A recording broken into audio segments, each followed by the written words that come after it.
Guys, sobrang init ngayon. Wala tayong magawa kundi kumain ng kapaya. Magtampisaw sa tubig. Pero bago tayo pumunta doon sa talon na ating pupuntahan dito sa aming barangay, kain muna ako ng kapaya. At itong aking dalawang anak ay hindi ko muna sasama at sabi ng aking pinsan na nakarating doon ay delikado na para sa mga bata. Kaya ayan, niyaya ko ang aking kapatid para maging guide ko kasi masana ito sa akin sa bundok. Ayan, at siyempre taghawak na rin ang camera. Kaya ito ang aming sasakyan, papunta doon sa paanan ng bundok. Ayan, binabaybay namin ang halos 1 kilometrong kalsada. At narating na namin yung paanan ng bundok kung saan niyaya ko pa ang aking dalawang pamangkin para sumama pa. So, ayan. So, bago natin marating yung lugar, dadaan tayo ng maraming sapa. Pero 48 naman kasi napakaganda ng view na aming nadadaanan. Oops, disclaimer, ibang buhis natin kasi meron tayong sipon. Pasensya na sa ating voice over. Pero dito kami dadaan sa taas. Kasi may mga bata kaming guide. Okay. Kaya isang way guys. Isang way yan, napunta doon. Pwede rin dumaan. Pero mas safe daw dito. So dahil yung guide namin ay dito dumaan, kaya dito na kami dumaan sa burol. Sabi ng dalawang bata naming guide. Nasa unahan ko na. Nagpahuli ako dahil marami siyempre akong kukuha ng shots.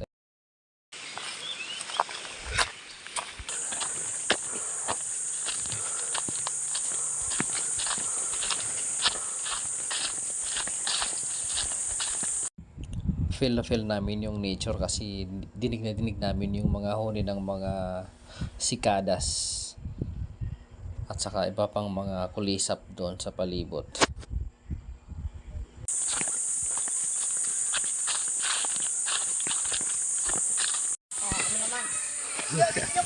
Anong oras ka mo? Anong oras ka mo nagsaka? Alas 8. Ha? 8. Hindi ka mo nag ano? Sino yung tatay? Pando? Titing. Titing? Hindi ka mo nag-igma? Ha? Pauwi daw sila. Ay sa baba, pwede mag-age? Ayun, nasalubong namin yung mga batang mas maagang naligo dyan. Sabi ng kausap namin dun sa baba ay umakyat ang mga yan ng alas 9. So usually may dala yan sila mga baon para doon na sila mananghalian sa Kawa-Kawa Falls. Ganon sila ka sabik maligo sa falls na ito kahit naglakad sila ng halos kalahating oras mula sa kanilang mga bahay. Ano naman siguro dito. Ayan. So yung mga bata kanina maiingay, dito dumaan sa way na to. At yung nasa lubong natin dito dumaan. Yan. So sana meron ditong guide sa sunod. Lagyan natin dito ng landmark. Advice natin dito rito na maglagay ng landmark para sa mga bisitang papasok dito sa Kawa-Kawa.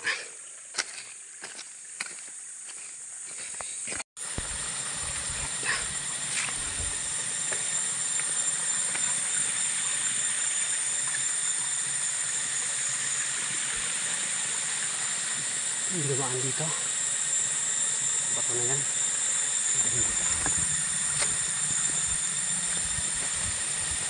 Yan na. Sa likod na. Malapit na.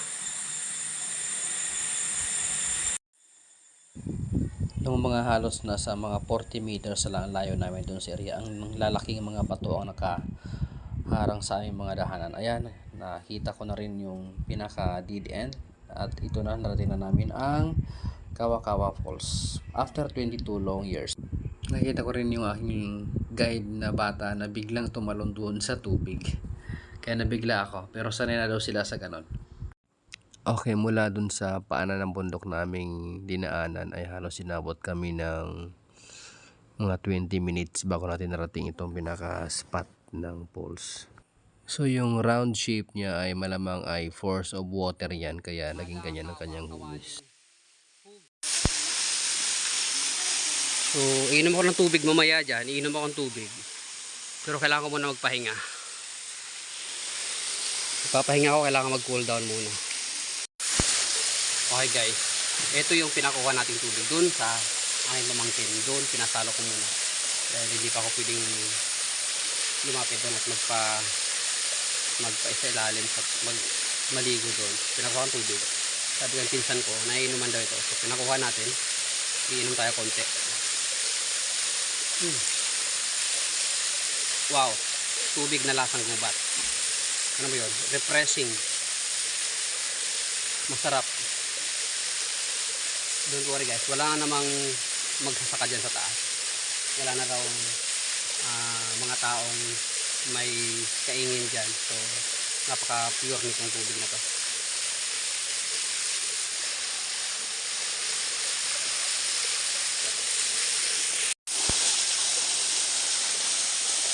Kaya nami-maintain nitong pool na to, itong natural pool na to, yung kanyang dami ng tubig dahil yung pasok, yung input na yan ay halos equal dito sa output. O kaya maintain niya yung dami ng tubig sa loob.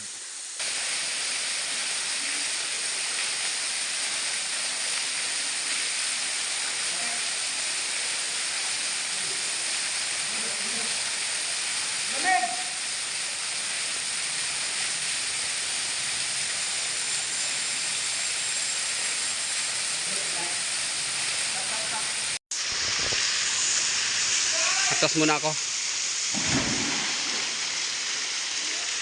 Ano? Dito. Subukan na ay kapatid na ano.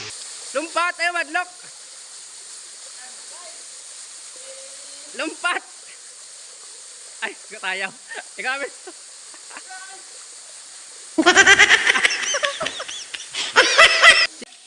Siyempre naglundagan na sila, papatalo ba naman tayo, kaya dyan tayo sumubok din tayo mag-dive. Ay hindi pala dive, talon lang.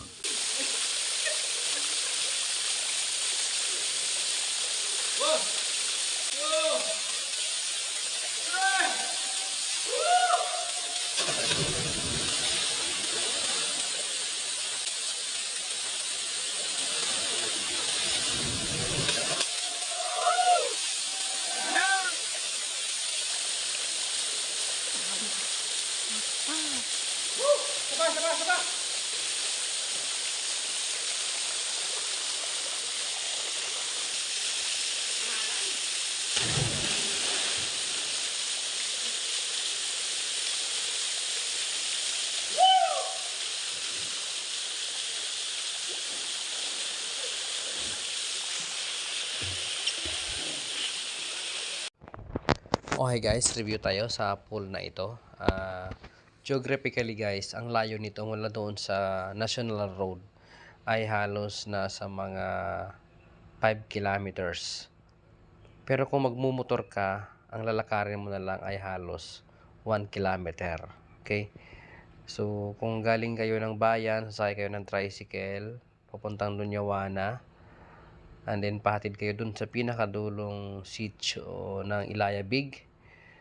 And then kung baguhan ka, subukan mong kumuha ng guide, bayaran mo na lang kung gusto mo para hindi ka mahirapan makarating dito. So ang laki nito, ang luwang nitong pool na to ay more or less, ang kanyang paikot ay more or less sa 15 meters.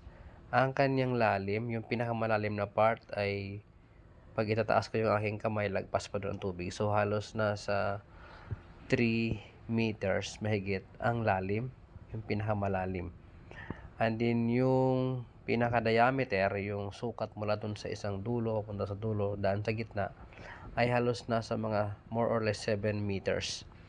Pag tatalon ka, halos nasa 3 to 4 meters yung tatalunin mong taas. So ganun lang siya. Super lamig ng tubig dahil nasa gitna ito ng gubat sa pagitan ng Dunyawana at Tubtuban. Ang likod, ang kabilang barangay nito, paglalakarin mo ng halos isang oras mula sa location na to ay ang barangay ng Mare Norte sa San Andres. So guys, napaka-safe ng tubig, maraming locals, maraming mga bata ang pumupunta dito tuwing summer. Mas maganda rin pumunta dito pagka rainy season.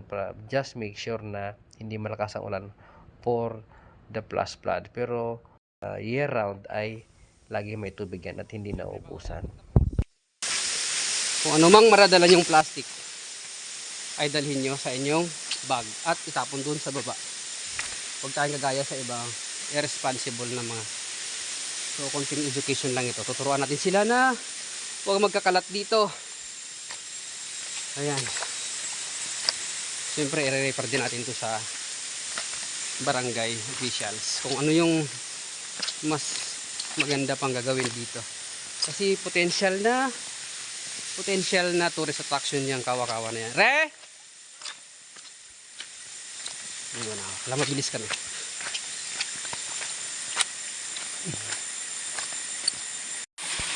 Ayan guys. Di nga nakagay, Re.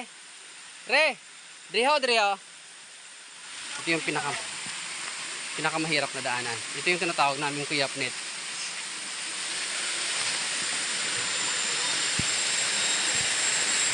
Hawak sa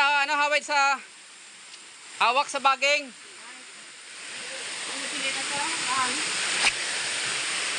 Hawid sa baging.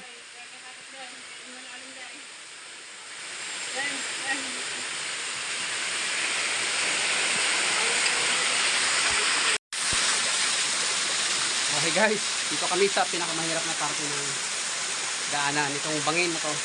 Ang tawag dito ay Kuyapnet, sa Tagalog ay paniki o bat sa English. Siguro nga maraming paniki dito kaya tinawag sa Kuyapnet. Ang lalim niya, no? Pero yung aking pamangkin nakahawak sa bagay. Daan kami. So, dahan-dahan lang kasi bangin dito sa baba.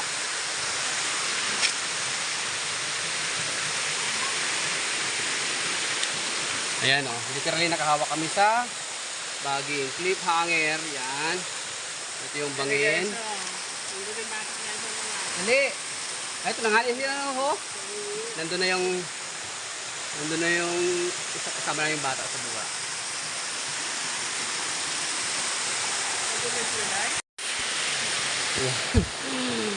Ayan o, yan. Ang tawag namin dito ay Kuyapnet. Kami nakahawak sa bagay yung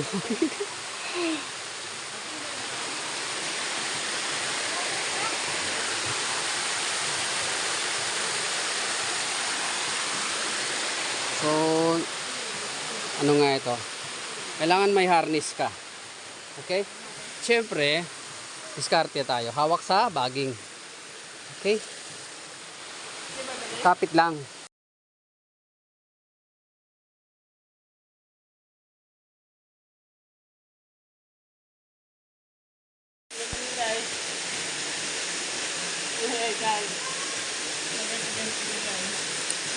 Ya badag yan, no?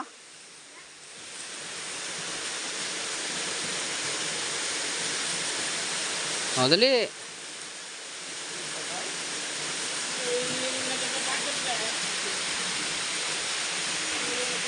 Ako naman ang dadaan doon. Dinadaanan ng aking kapatid. Awet!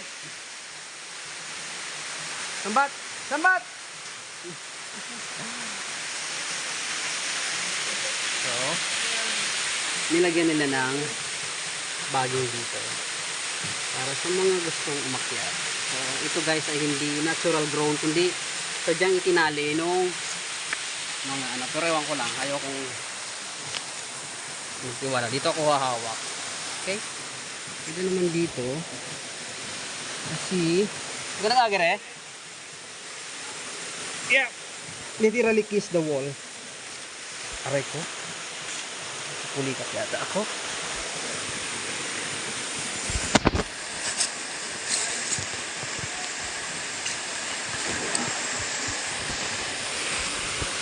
Matibay ba na? Ha? Pinagtatawanan ako ng aking mga pamangkin.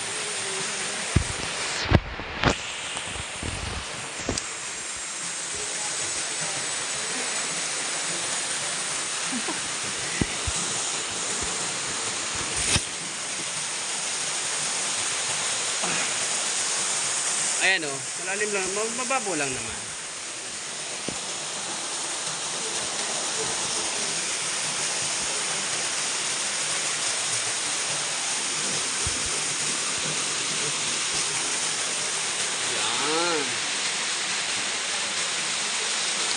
Paano kung mapigtas ito? Shoot tayo doon. Ay kayang-kaya ng bata.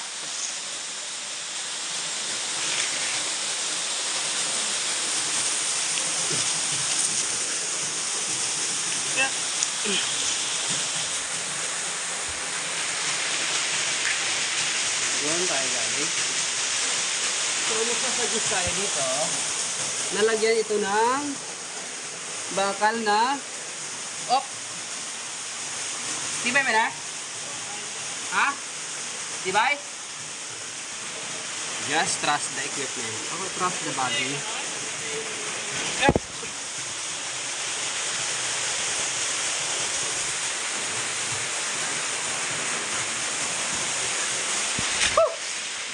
Yun ang ating pinanggalingan. Ang tawag ay Kuya Flip. Meron ba balon dito? Yan yung pinakamahirap na parte ng